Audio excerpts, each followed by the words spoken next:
창세기 36장 1절로 봉독해 드리겠습니다. 에서 곧 에돔의 족보는 이러하니라. 에서가 가나안 여인 중 헷 족속 엘론의 딸 아다와 히위 족속 시브온의 딸 아나의 딸 오홀리바마를 자기 아내로 맞이하고 또 이스마엘의 딸 느바요의 누이 바스맛을 맞이하였더니 아다는 엘리바스를 에서에게 낳았고 바스맛은 르우엘을 낳았고 오홀리바마는 여우스와 알람과 고라를 낳았으니 이들은 에서의 아들들이요 가나안 땅에서 그에게 태어난 자들이더라. 에서가 자기 아내들과 자기 자녀들과 자기 집의 모든 사람과 자기의 가축과 자기의 모든 짐승과 자기가 가나안 땅에서 모은 모든 재물을 이끌고 그의 동생 야곱을 떠나 다른 곳으로 갔으니 두 사람의 소유가 풍부하여 함께 거주할 수 없음이러라. 그들이 거주하는 땅이 그들의 가축으로 말미암아 그들을 용납할 수 없었더라. 이에 에서 곧 에돔이 세일산에 거주하니라. 아멘. 우선 8절까지 봉독해 드렸습니다. 지난주까지는 야곱의 기환 이야기가 계속 소개됐었죠. 바단 아람으로 도망간 지 20년 만에 돌아오기 시작했는데 그리고 나서도 또 적어도 한 20년은 더 걸리지 않았을까 싶어요. 왜냐하면 오면서 계속 머뭇머뭇거리고 여기저기 머무르다가 자꾸만 기회를 놓쳤죠. 그런데 그럴 적마다 어려움이 발생해서 기어코 돌아오고야 말았는데 어쨌든 그 과정 이야기가 너무 많아가지고 그래서 이 야곱의 기한 이야기가 상당히 많이 소개가 됐습니다. 그리고 나서 이제 야곱은 드디어 하나님이 약속하셨던 그 장소, 다시 말하면 이삭이 거처하던 헤브론으로 도착을 했어요. 도착하고 나니까 일단 야곱의 돌아오는 이야기는 끝이 난 겁니다. 끝이 났고 그리고 나서 오늘은 에서 이야기가 나오네요. 에서 이야기는 한 장에 걸쳐서 나옵니다. 한 장. 물론 에서 이야기도 어쩌면은 같은 비중으로 야곱이 이만큼 얘기했으면 에서도 이만큼 얘기를 해야 맞지요. 맞는데 야곱은 이만큼 얘기했는데 에서는 요만큼 얘기하는 거죠. 한 장만 가지고 얘기하는 거죠. 그것도 거의 뭐 족보 이야기 정도에 그쳐요. 그러니까 이런 일이 있었다. 뭐 그 구체적인 내용까지는 다 안 적고요. 이렇게 많은 자녀들을 낳았다. 그래서 생육번성했고 지금 현재는 이런 상태에 지금 거하고 있다. 그게 전부예요. 그 가정 이야기가 별로 그렇게 궁금하지 않아요. 그래서 이걸 기록한 모세도 그렇게 상세하게 기록을 안 했고 우리들을 보고도 뭐 그렇게 구체적으로 다 할 거 없어 뭐 그런 뜻이에요. 그러니까 그냥 한 장만 딱 기록해 놓고 그리고 에서 이야기는 끝 이렇게 얘기 되는 거예요. 그리고 다시 그 다음 또 야곱 이야기로 계속 또 이어져 갑니다. 그러니까 야곱 이야기는 굉장히 앞으로도 할 말이 많아요. 할 말이 많고 지금까지도 말을 많이 했고 앞으로도 할 이야기가 많은데 왜 이렇게 야곱에 대해서는 뭐 우리가 지금까지 쭉 들어봐서는 별로 아름답지 못한 이야기도 많은데 뭐 그런 이야기를 다 그렇게 하는가? 그런데 이 이야기는 바로 언약 자손들에 대한 이야기예요. 그리고 하나님의 언약과 그 성취에 대한 이야기예요. 그래서 매우 중요하다는 이야기고요. 에서 이야기는 뭐 하나님의 언약 밖의 사람이라 굳이 뭐 이야기할 게 없어요. 뭐 잘 돼도 소용없는 얘기고 뭐 설령 잘못됐다고 하더라도 그것도 뭐 그렇게 크게 관심이 없어요. 나중에 결론적으로 이야기하면 끝나요, 그거는. 그래서 에서 이야기는 결론적인 이야기 가서 한 번은 나오고 끝나는 거예요. 그 정도로 이해를 하시면 되겠습니다. 자, 그런데 지난번에 이제 야곱이 돌아왔잖아요, 집으로. 돌아오고 나니까 하나님이 그 아버지를 불러가십니다. 그래서 아버지도 어떻게 된 거죠? 돌아가셨어요. 우리가 왜 돌아가셨다 그러죠? 물론 성경은 때로는 직설적으로 얘기를 해요. 직설적으로 죽었다 이렇게 얘기하는데 죽었다라는 표현보다는 돌아가셨다라는 표현이 저는 더 맞는 말 같아요. 특히 우리 믿는 자들에게는 돌아가셨다는 말이 참 좋은 말 같아요. 예. 어쨌든 야곱으로서는 그동안 너무 오랫동안 방황하다가 돌아왔기 때문에 아마 후회함이 굉장히 많았을 것 같아요. 진작 올 걸. 진작 왔으면은 어머니도 뵙고 그리고 아버지에게도 좀 더 효도했을 테고 어머니가 자기를 얼마나 사랑했어요. 그러면 진작 좀 효도라도 했을 텐데 진작 못 돌아온 게 굉장히 후회스러웠겠죠. 근데 와보니까 이미 어머니 돌아가셨고 아버지도 얼마 안 가서 돌아가시는 거예요. 그래서 하나님께서 이제 불러가셨다. 왜냐하면 이제 이삭의 역할, 이삭의 사명은 끝났기 때문에. 그래서 자연스럽게 야곱에게 바톤 터치 해주고, 바톤 터치 하려면 끝까지 있어야죠. 그래서 터치 해주고, 그 언약을 상기시켜주고, 그리고 당신은 홀가분하게 하나님께로 돌아가셨어요. 하나님 부르시니까 이제 돌아가신 거예요. 나는 이 돌아가셨다는 말을 왜 자꾸 강조를 하냐면, 우리가 그냥 죽었다 하면은 마치 죽어서 끝난 것처럼 생각하잖아요. 근데 돌아가셨다면은 어떻게 되죠? 돌아가셨다는 말은요, 끝났다는 게 아니에요.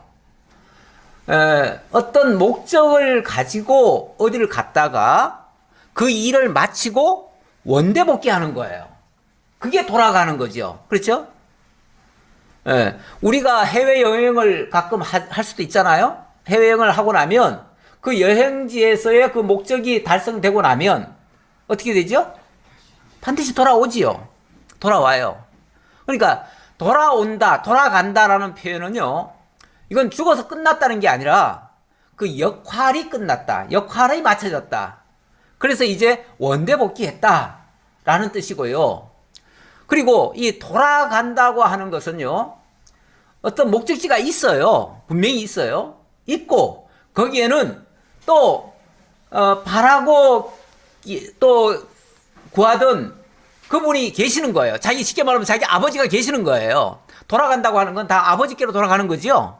돌아가는데 우리가 이제 보통 집으로 돌아간다 하는 말도 거기에 부모가 있고 거기에 가족이 있으니까 돌아가는 거 아니겠어요? 예. 그러니까 돌아간다고 하는 말은 거기에 누군가 있는 거예요. 예. 나를 맞아줄 자가 있고 나와 함께 살 자가 있는 거예요.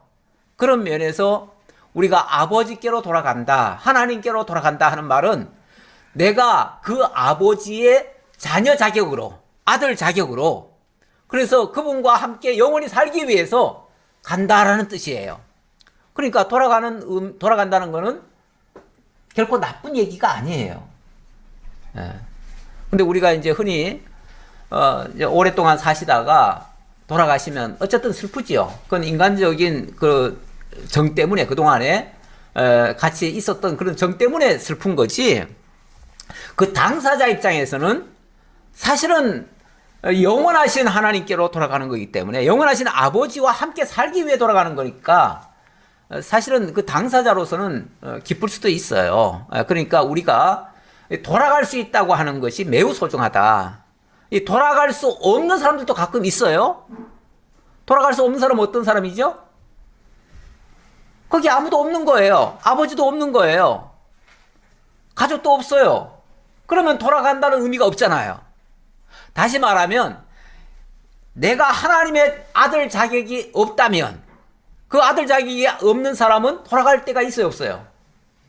없는 거죠. 왜? 아들이 아니니까 그 아버지께는 갈 수가 없는 거죠.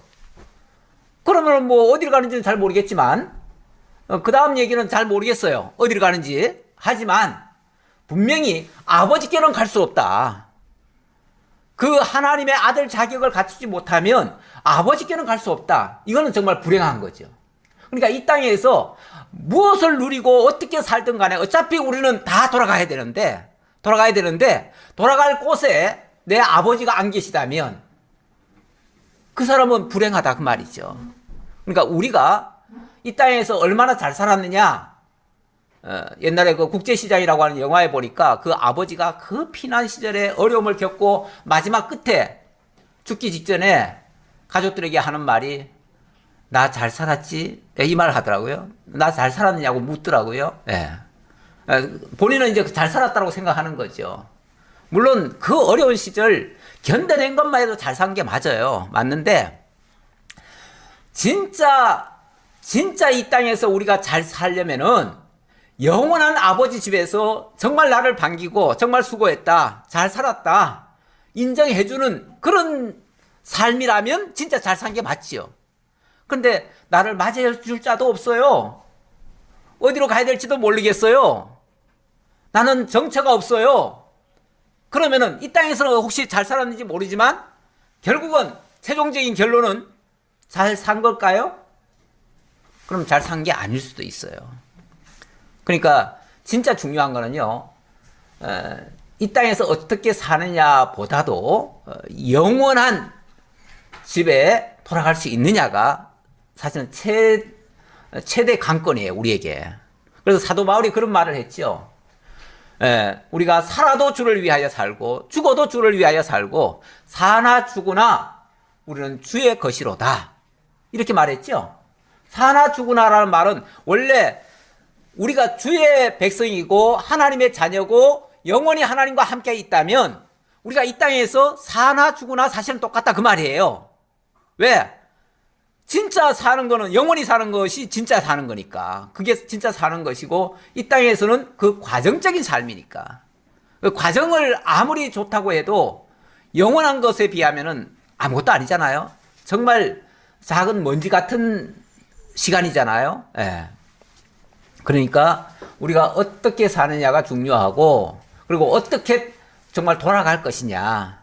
그래서 우리가 이 땅에 살면서도 사실은 돌아갈 것을 준비하고 사는 사람이 진짜 잘 사는 사람이다 라고 보여집니다. 그리고 오늘 어버이날인데 어버이날에 특히 우리가 어버이를 생각하는 거죠. 그런데 우리의 진짜 어버이는 영원하신 하나님, 그분이 우리의 진정한 어버이가 되신다는 거. 그분의 자녀 자격으로서 그분과 함께 영원히 살아갈 수 있다면 우리는 정말 그 아버지와 함께 살아가는 행복한 자들이고, 또 그분의 마음에 흡족한 삶이라면 그게 바로 또 효도의 삶이 될 수 있겠죠. 예.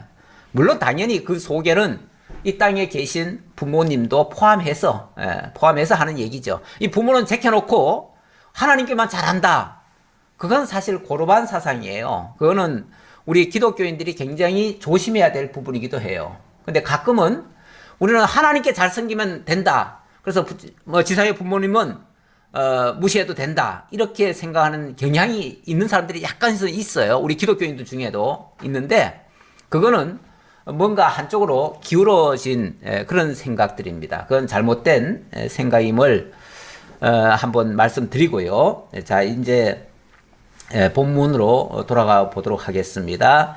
30년 1절로 19절까지가 에서 자손들과 그 족속들에게서 나온 족장들의 명단들입니다.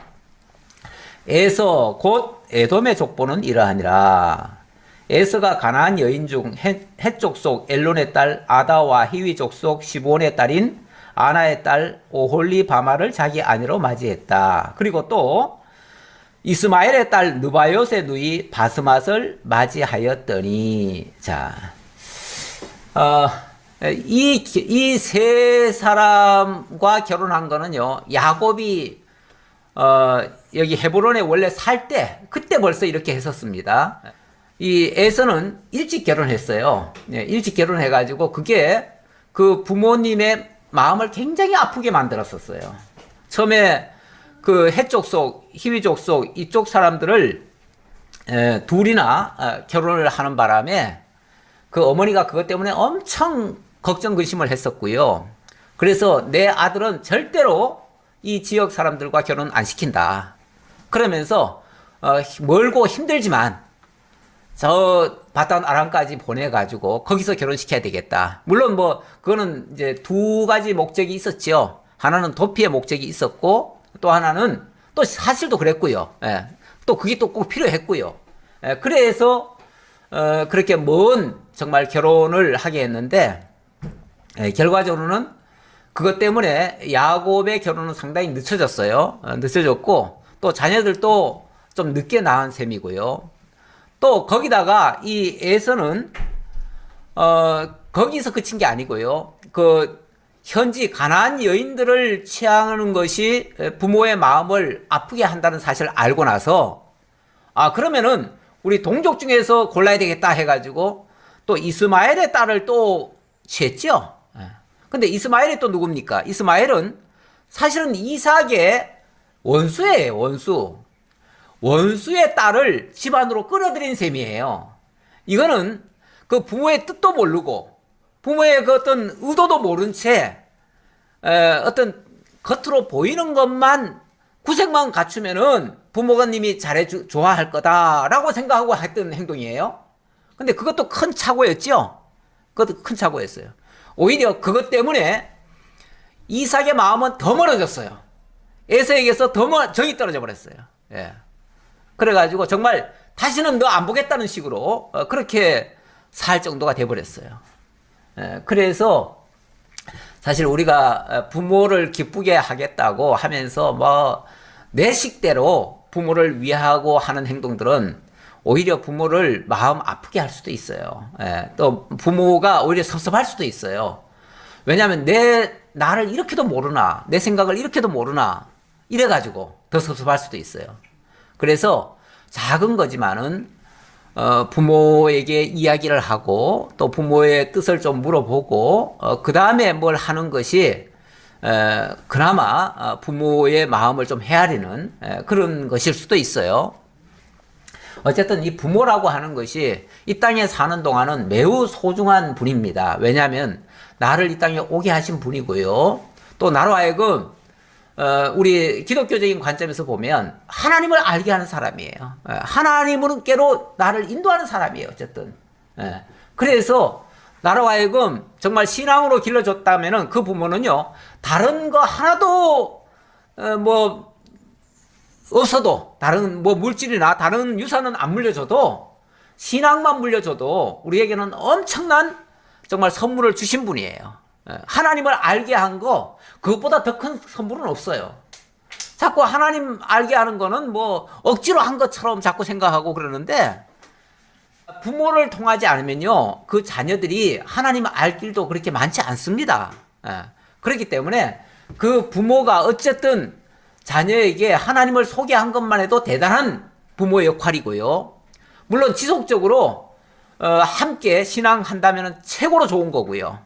그 이상의 효도가 없습니다. 부모 입장에서도 마찬가지예요. 자녀가 자기가 바라는 대로 함께 신앙생활을 해주고 정말 그 부모의 말을 조금 따라서 그렇게 해준다면 얼마나 정말 기쁘겠어요. 그 부모를 기쁘게 하는 게 다른 게 아니고 결국 그 부모를 보내신 하나님을 기쁘게 하는 일이에요. 궁극적으로 하나님과 우리 부모님은요 같은 어버이예요. 어버이인데 한 분은 육신적인 어버이고 한 분은 영적인 어버이이신데 원리적으로나 그 의미적으로는 같아요.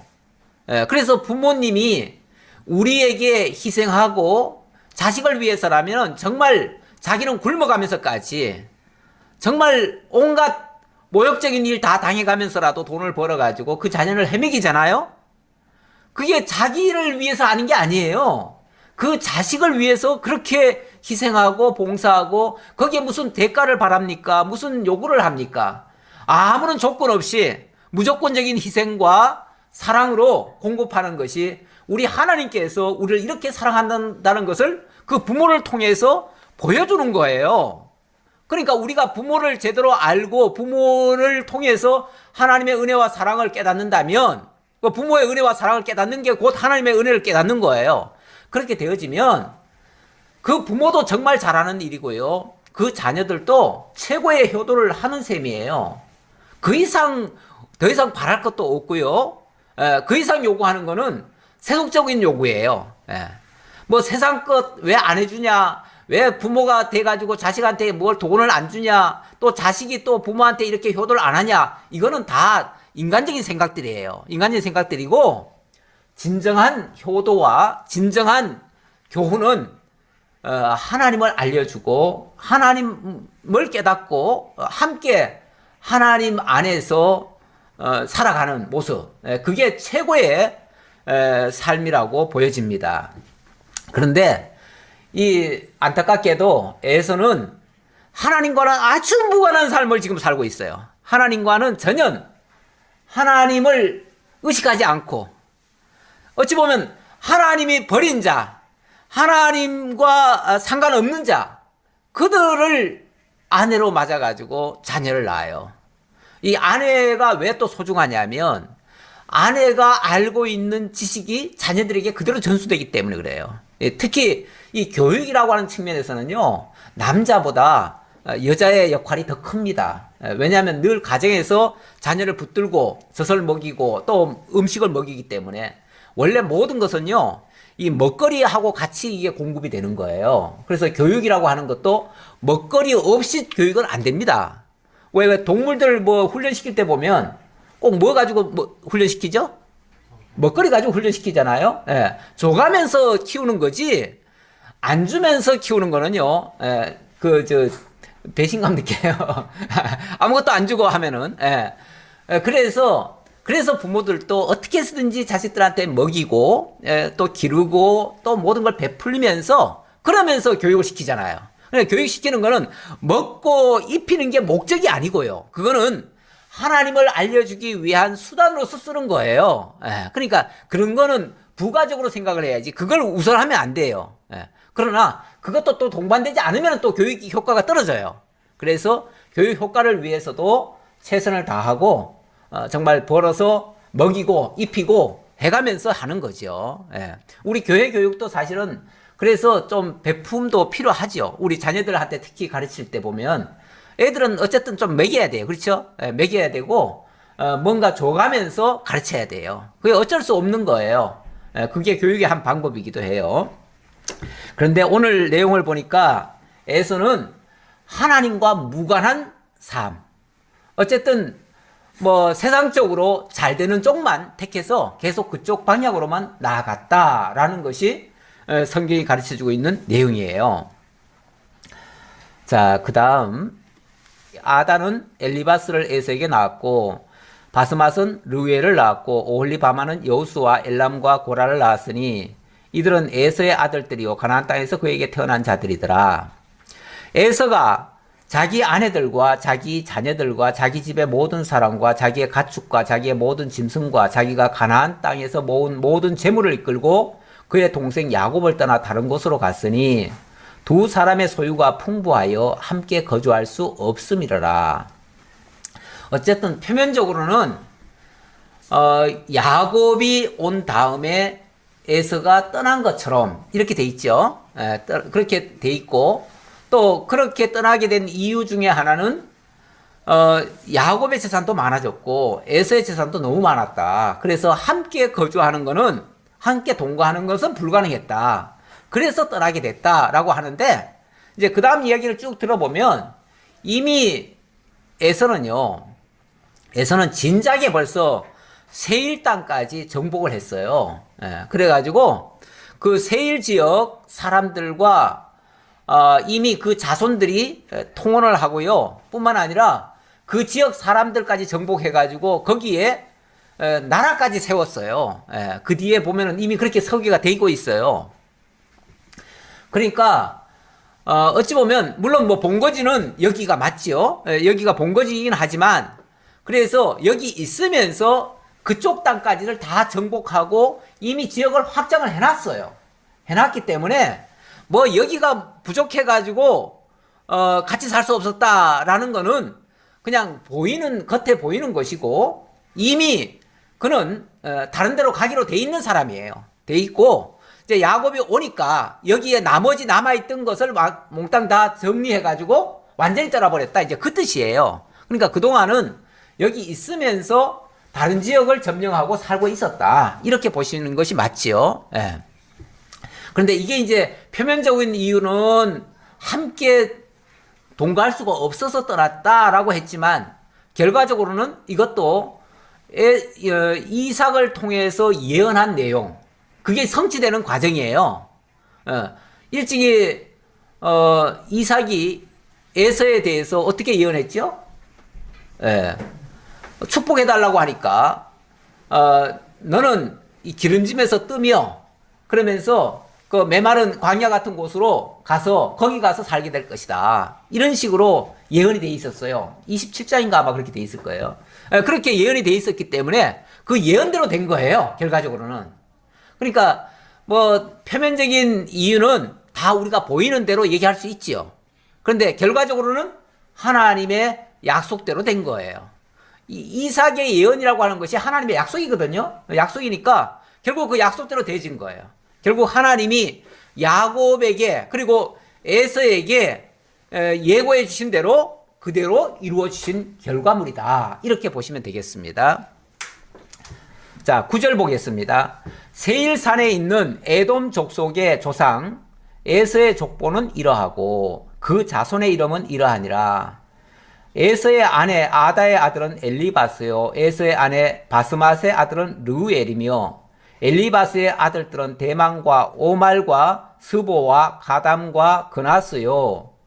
에서의 아들 엘리바스의 첩 딥나는 아말렉을 엘리바스에게 낳았으니 이들은 에서의 아내 아다의 자손이며 르우엘의 아들들은 나학과 세라와 삼마와 미산이 이들은 에서의 아내 바스맛의 자손이며 시브온의 손녀 아나의 딸 에서의 아내 오홀리바마의 아들들은 이러하니 그가 여호수와 알람과 고라를 에서에게 낳았더라. 네, 제가 좀 길게 읽었습니다. 어쨌든 읽고는 가야 되겠고요. 네. 뭐 이걸 다 외울 필요 없습니다. 여러분들은 다 이거 외울 필요는 없고요. 아, 이렇게 많이 나왔구나 라는 정도만 아시면 되고요. 또 여기 중에 보면은 몇몇 이름은 좀 익숙한 이름들이 나옵니다. 그 중에 예를 들면 뭐 아말렉, 뭐 대만, 뭐 이런 얘기가 좀 나오지요. 손자들까지 얘기하는 거죠. 손자들까지 얘기하는데, 그러니까 에서의 아들 엘리바스의 첩, 뭐 이런 식으로 얘기하는데, 그 자손들까지, 그 자녀들까지도 어찌 보면 에서의 그 모습 그대로 그런 방식으로 결혼도 하고 자녀도 낳고 그렇게 합니다. 근데 그 자녀들 중에는 뭐 아말렉 같은 사람들도 나오는데 이런 사람들이 나중에 보면 참 이스라엘을 굉장히 괴롭히는 그런 민족이 되어집니다. 그래서 여기서 태어나는 모든 자들은 나중에 보면 이스라엘의 적들이 돼요. 적들이 되는데 근데 가만히 보면요. 이들의 자손이 오히려 더 흥왕해요. 이게 좀 특징은 또 특징이에요. 그 가나안 여인 두 사람을 얻었다고 그랬죠. 근데 이들은 일찍이 노아를 통해서 저주를 받은 그 가나안 족속들이에요. 그들을 아내로 맞이했다라고 하는 것 역시 하나님의 언약 밖의 사람들을 맞이했다는 뜻이고요.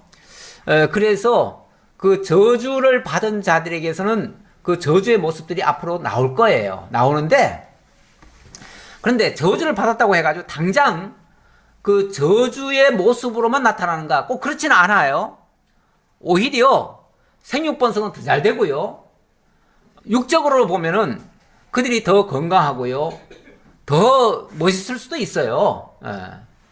이런 것들 때문에 사실은 믿는 사람들이, 언약 자손들이 좀 힘들 수도 있어요. 왜냐하면 이거 해석 잘못하면 하나님의 사랑이 도대체 뭔지를 잘 모를 때가 있거든요. 오죽하면 말라기 선지자가 그런 얘기를 하지요. 이스라엘 백성들이 하나님께 따져 물었대요. 하나님이 우리를 사랑하신다는데 도대체 우리를 어떻게 사랑하신다는 얘기입니까? 이렇게 물었죠. 말라기 1장에 보면 제가 없는 말 하는 것 같아가지고 눈치를 보니까 없는 말 하는 것 같이 들려요. 그래서 말라기 1장 한번 봅시다. 말라기 1장 2절부터 보겠습니다. 여호와께서 이르시되 내가 너희를 사랑하였노라 하나 너희는 이르기를 주께서 어떻게 우리를 사랑하셨나이까 하는도다. 나 여호와가 말하노라. 에서는 야곱의 형이 아니냐. 그러나 내가 야곱을 사랑하였고 에서는 미워하였으며 그의 산들을 황폐하게 하였고 그의 산업을 광야의 이리들에게 넘겼느니라. 이스라엘 백성들은 아니 도대체 하나님이 우리를 사랑하신다고 하면서 뭐가 우리를 사랑하신다는 얘기입니까? 우리를 사랑한다는 모습이 우리가 이렇게 지금 고통을 받고 있고 이렇게 힘들게 살고 있는데 뭐가 사랑입니까? 그 얘기죠. 오히려 누구는 잘 되고 있어요?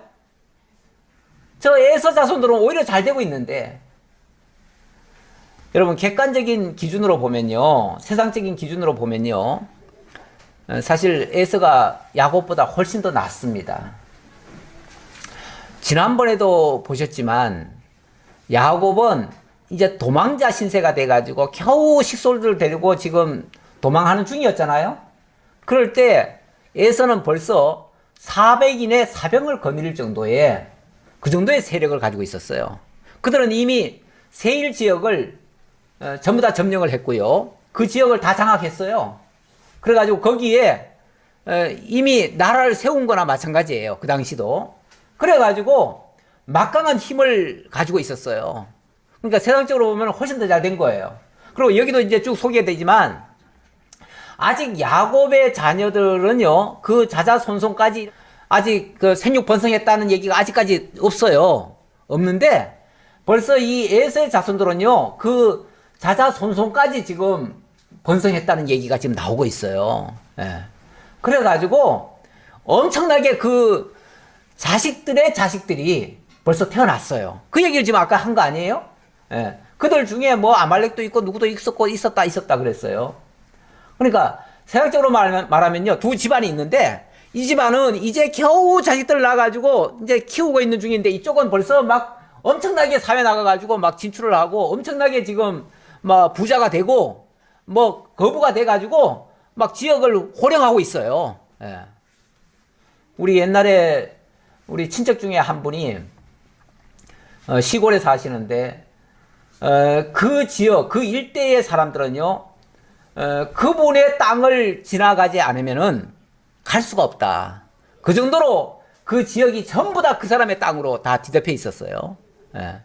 그러니까 뭐 그 지역에서는 뭐 최고의 그 정말 갑부이고, 또 그러니까 조금만 자비를 베풀어줘도 막 엄청나게 막 칭송을 하고 그 지역 사람들은 자관 그렇게 막 우러러보고 그랬어요. 예. 그랬는데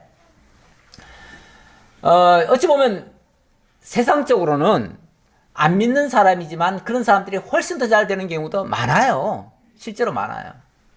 이제 앞으로도 이제 계속 비교해 보세요. 야곱은 아직까지 제대로 정착했다는 거 말할 수가 없어요. 그런데 에서는 벌써 이미 정착을 잘했고요. 그 다음에도 야곱의 자식들은요, 뭐 형제간에 싸우고 나중에 애굽에 내려가잖아요.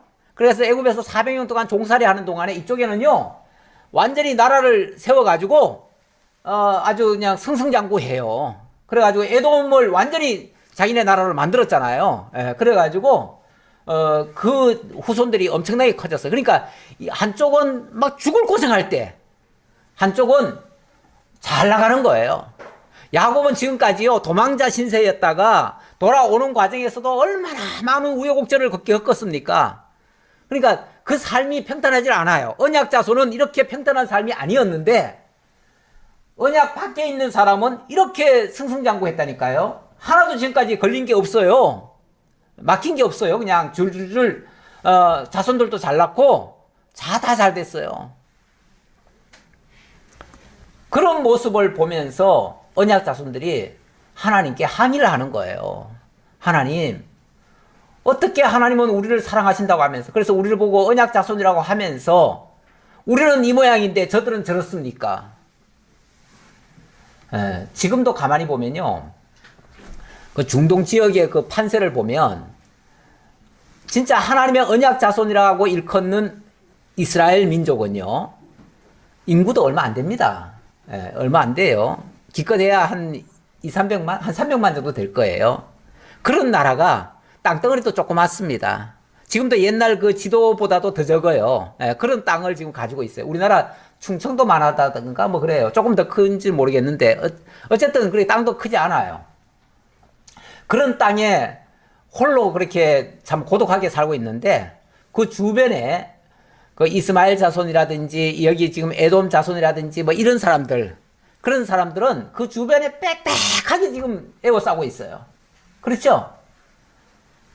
그리고 다른 그 주변의 나라들에게는요, 석유가 펑펑 쏟아져 나와요.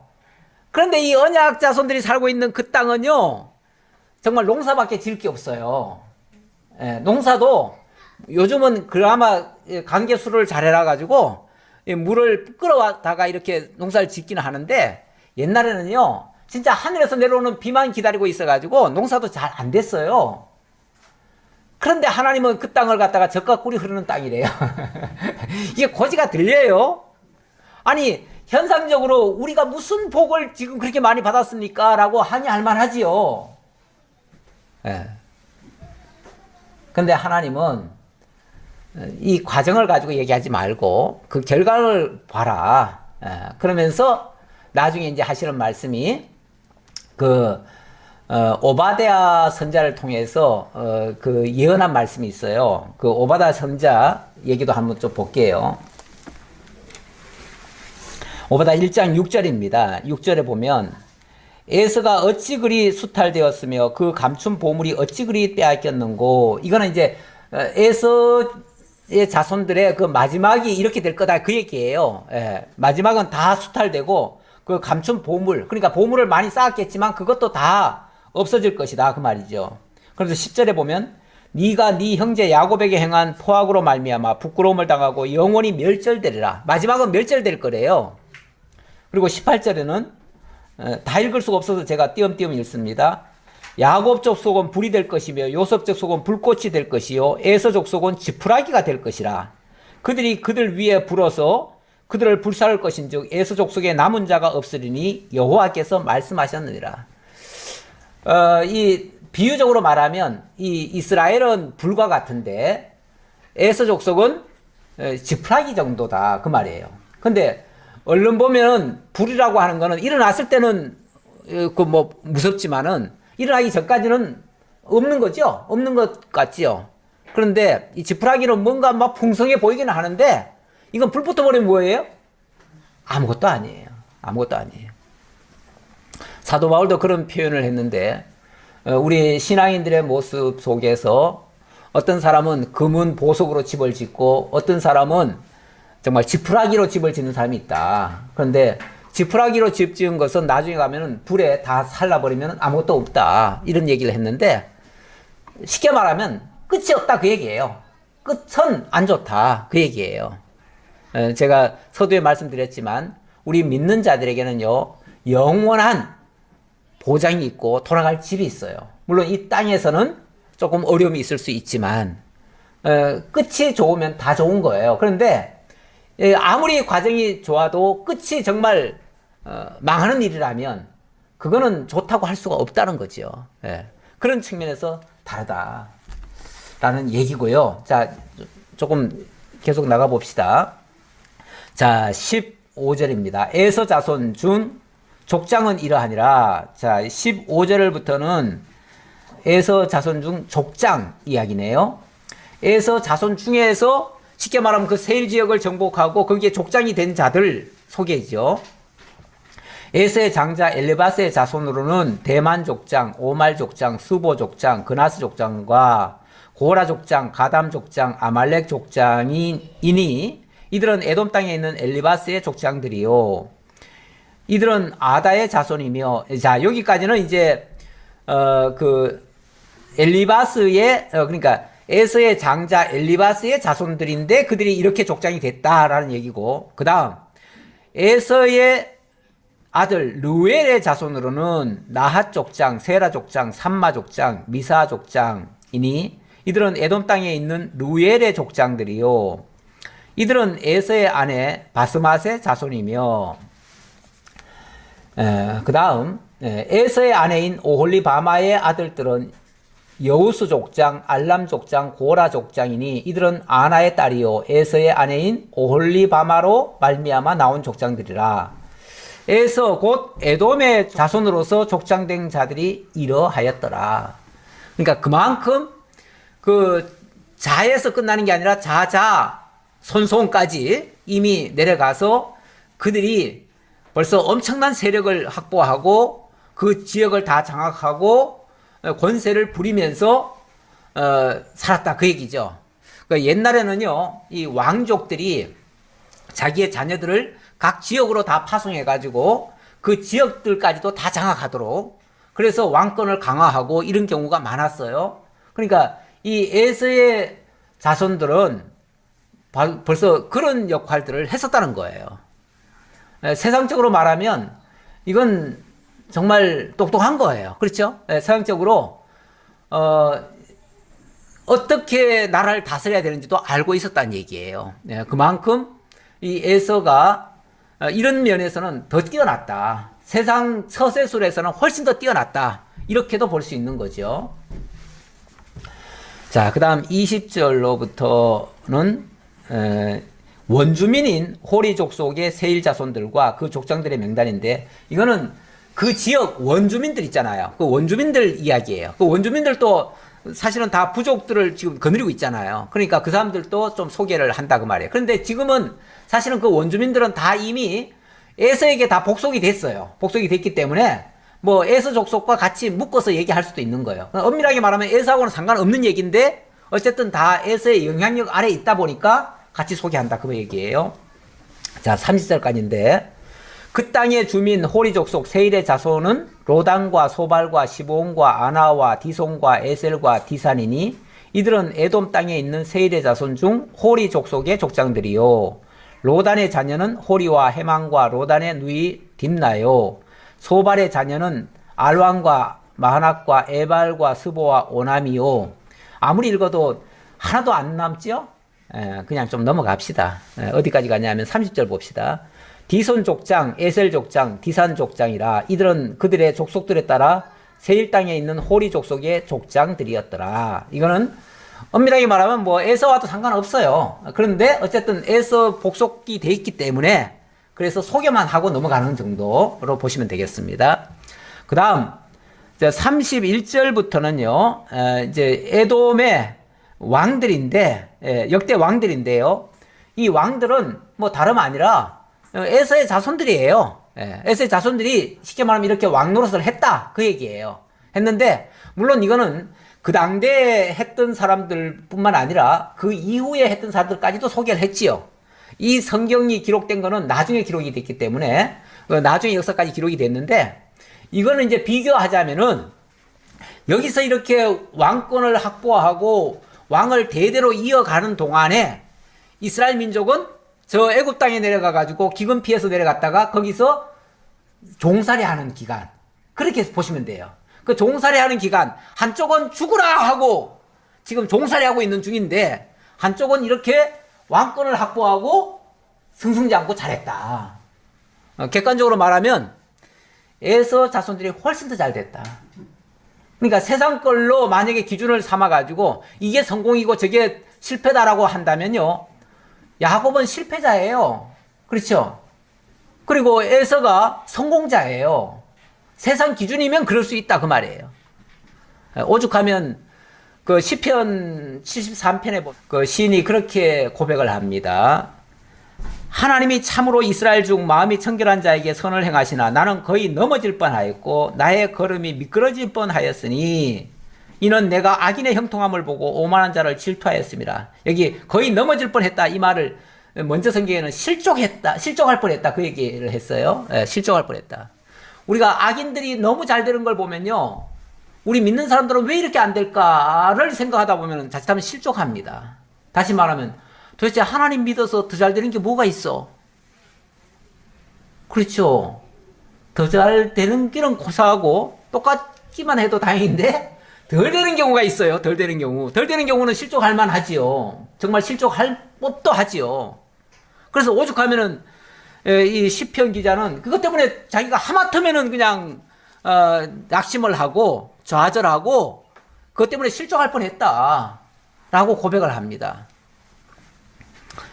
왜 고백을 하냐면 그들은 죽을 때도 고통이 없고 그 힘이 강건하며 사람들이 당하는 고난이 그들에게는 없고 사람들이 당하는 재앙도 그들에게는 없나니 그들에게는 별로 그렇게 고생하는 모습도 안 보이더라는 거죠. 물론 다 들어가 보면 다 고생해요. 나름대로는 다 고생하는데 어쨌든 밖에서 보면 겉으로 보기에는 우리보다 더 잘 되는 것 같아요. 믿는 사람들이 특히 생각할 때 안 믿는 사람들은 뭐 남이 잘 되든 말든 나만 잘 되면 된다 생각하니까 그것까지 생각 안 하는데 믿는 사람들은 자꾸 그게 비교가 되잖아요. 비교를 하다 보니까 더 불행감을 느끼는 거예요. 상대적 불행감을 느끼는 거예요. 그러면서 좀 더 읽어보면요. 12절에 보면 볼지어다 이들은 악인들이라도 항상 평안하고 재물은 불어나는도다. 내가 내 마음을 깨끗하게 하며 내 손을 씻어 무죄하다 한 것이 실로 헛되도다. 나는 종일 재난을 당하며 아침마다 징벌을 받았도다.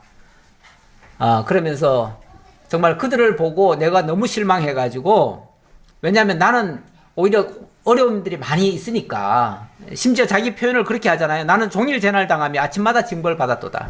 우리 유명한 그 다윗, 이 시편에는 다윗시가 많은데 이 다윗의 그 사례를 보면 악인은 오히려 형통하는 것 같고 자기는 언약 백성이면서도 엄청나게 사실 시달리잖아요. 그 시달림이 몇십 년에 걸쳐서 시달려요.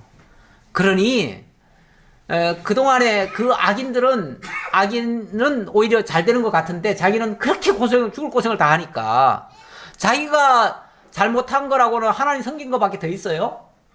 그런데 그렇게 고통을 당하니까 그래서 만약에 내가 저 사람들처럼 살았다면 난 진작 망했을 거다 이런 식으로 어찌 보면 자조 섞인 얘기를 하는 거죠. 그런데 하나님의 성소에 들어갈 때야 그들의 종말을 내가 깨달았나이다. 하나님의 성소에 들어갈 때 이건 이제 마지막 결론이죠. 누구든지 다 하나님 앞에 갑니다. 그렇죠? 갈 때 보니까 완전히 판이하게 다르더라. 그 얘기예요. 그러면서 주께서 참으로 그들을 미끄러운 곳에 두시며 파멸에 던지시니 그들이 어찌하여 그리 갑자기 항폐되었는지 놀랄 정도로 그들은 전멸하였나이다. 그들은 완전히 전멸을 하더라. 그런데 이건 이제 하나님 앞에 갔을 때 비로소 그게 판가름 나더라 그 얘기죠. 그러니까 그 전까지는 우리가 함부로 이 세상 거 가지고 판단할 수가 없다. 그런 뜻으로 이해하시면 되겠습니다. 어쨌든 우리 믿는 자들이 이런 거 보고 실망하지 말라고 하는 소리입니다.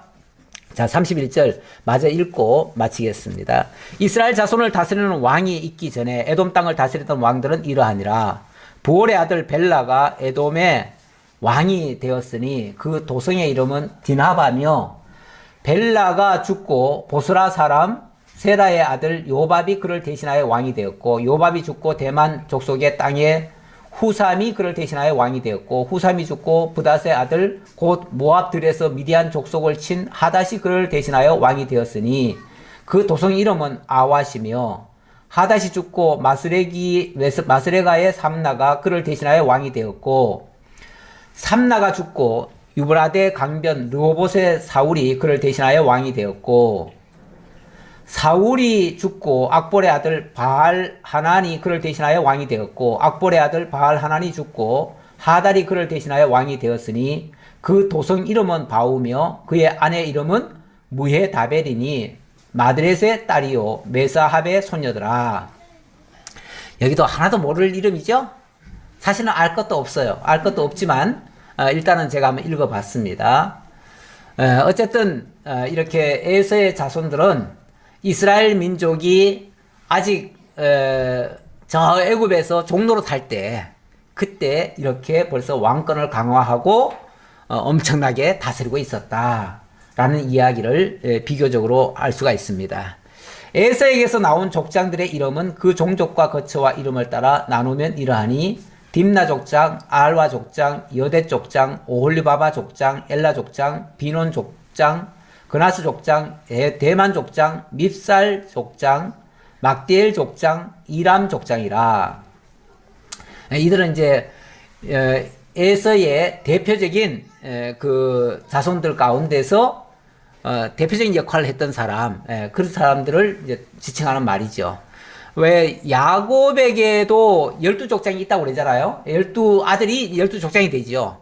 그 뒤에 무수한 사람들이 태어나지만 그 사람들 이름은 족장이라고 표현하지 않아요. 그런데 어쨌든 그 대표적인 사람들을 족장이라고 하면서 그 족장들 가운데서 그 자손들이 대를 이어가면서 이제 정복을 하고 그렇게 하지요. 그러니까 무슨 이름을 내세울 때는 그 족장 이름을 내세우는데 그 대표적인 이름들이 바로 이런 대표자들이다 그 말이죠. 또 그 자손들 가운데는 무수히 또 더 많은 사람들이 있어요. 있는데 뭐 그들은 더 이상 알 것도 없고요. 어쨌든 이런 사람들은 가끔씩은 성경에 나옵니다. 가끔씩은 성경에 나오니까 그냥 참고적으로 이들이 에서 자손들이구나 정도로만 아시면 되겠습니다. 그래서 이들이 이제 그 구역과 거처를 따른 에돔 족장들이며 에돔 족속의 조상은 에서더라. 원래는 에서가 그 조상은 아니죠. 원칙은 아닌데 그 지역을 정복하고 나서 그 지역 사람들과 쉽게 말하면 혼합이 돼버린 거예요. 쉽게 말하면 혼혈이 됐다고 해야 되나요? 그들과 섞여버린 거예요. 섞여버렸어요. 그 이방인들과 이 언약 자손들의 또 특징 중에 하나 보면 언약 자손들은 어쨌든 그 순수함을 지키려고 애를 씁니다. 그래서 민족적으로도 그것을 구별하기 위해서 할례라고 하는 것을 하고 그들과는 절대 섞이지 않으려고 하고 그래서 할례 받지 않은 자들과는 사실은 결혼도 하지 않으려고 하고 이렇게 하지요. 하는데 뭐 이들은 하나님의 언약과 상관이 없으니까 그런 거와 상관없이 막 섞이는 거죠. 막 섞이고 뭐 조건만 좋으면은 뭐든지 다 조건 보는 거죠. 외견적 조건. 그래서 얼마나 건강하냐, 얼마나 부유하냐, 세상적으로 얼마나 똑똑하냐, 뭐 이런 거 가지고 이제 기준을 삼는 거죠. 우리 믿는 자들의 기준과 이 하나님의 언약 자손이 아닌 자들의 기준은 이렇게 판이하게 다릅니다. 그러다 보니까 우리는 그 범위가 좁아요. 좁다 보니까 왜냐하면 그 안에서 고르다 보니까 그러다 보니까 결혼을 할 때도 때때로 조금 어려울 수가 있어요. 우리는 문을 다 열어놓을 수가 없잖아요. 그렇죠? 그래서 어느 한도 내에서만 우리가 쉽게 말하면 한마디로 예수 믿어야 된다. 또 뭐 몇 가지 조건이 있지요. 있는데 최소한 이 신앙적으로만 하려니까 그 기준에 들어오는 사람이 많지 않아요. 그러다 보니까 우리 믿는 사람이 결혼하기에 조금 애로가 있고요. 또 직장 생활을 하더라도 우리가 아무거나 돈만 벌면 된다 이게 아니잖아요. 그러다 보니까 우리는 신앙을 지킬 수 있는 직장. 그러다 보니까 아무래도 또 축소가 돼요. 자관 우리는 세상에서 세상 목적을 위해서 사는 사람이 아니다 보니까 여러 가지 제약이 있고 그 제약을 따르다 보니까 아무래도 안 믿는 사람들보다는 불리해요. 여러 면에서. 불리하니까 당장은 그들보다 못한 모습을 보일 수가 있어요. 그런데 장기적으로 보면 그렇지 않다는 거. 장기적으로 보면 이게 옳은 것이고요. 이렇게 해야 영원한 것이고요. 이거는 당장은 소득이 있는데 결과적으로는 이거는 나중에 다 물거품처럼 사라질 것이고 아까 그 에서의 자손들은 지푸라기 같다라는 표현을 한 것처럼 지푸라기라고 하는 거는 아무리 지푸라기로 나무, 풀, 지푸로 집을 아무리 잘 지어놔도 불 한 번 하면 다 끝나는 거예요. 그러니까 나중에는 마지막은 다 무용지물 되고 아무것도 아니다. 그래서 우리는 영원히 남는 거, 우리는 그 길을 지금 택한 사람들이에요. 우리 믿는 사람들은, 우리 하나님 안에 있는 자들은 이런 자긍심이라도 가지고 정말 우리 하나님과 더불어 영원히 사는 것이 최고의 행복이고 최고의 가치 있는 삶이고 정말 그런 삶을 이 땅에서 하나님 배워가며 산다고 하는 것이 최고의 우리가 선물을 받고 살아가고 있는 것이다. 이런 자긍심 가지고 기쁨으로 좀 현실적으로 조금 불만이 있더라도 잘 이겨내시고 믿음으로 소화하시고 그리고 이거 우리가 신앙적으로 해석을 하면요 불행한 게 아니에요. 월등히 더 우월한 것들입니다. 가치 있는 거예요. 소중한 거예요. 보람 있는 거예요. 기도합시다. 아버지 하나님 감사합니다. 우리에게 주신 하나님의 사랑이 참으로 큽니다. 하나님이 우리에게 베푸신 그 은혜는 무조건적인 은혜였습니다. 아무런 대가를 바라지 않는 은혜였습니다. 우리 부모님을 통해서 보여주신 그 은혜와 사랑도 마찬가지로 전폭적이고 무조건적이고 정말 희생적인 대가를 바라지 않는 그런 사랑과 은혜입니다. 그 사랑을 오늘 우리들에게 전달해 주시고 정말 믿음의 사람으로 자라가게 하시오니 참으로 감사합니다. 이 땅에 살면서 여러 가지 우리가 해석하지 못하는 부분들이 있지만 다 하나님의 은혜 속에서 하나님의 능력으로 또 하나님께서 마침내 하나님과 더불어 살기 위해서 우리 자녀들을 키워가신다는 사실을 기억하고 늘 감사함으로 기쁨으로 살아갈 수 있는 저희 모두가 되게 하옵소서. 감사드렸고 모든 영광 하나님 홀로 받으시옵고 예수님 이름으로 기도하옵나이다. 아멘.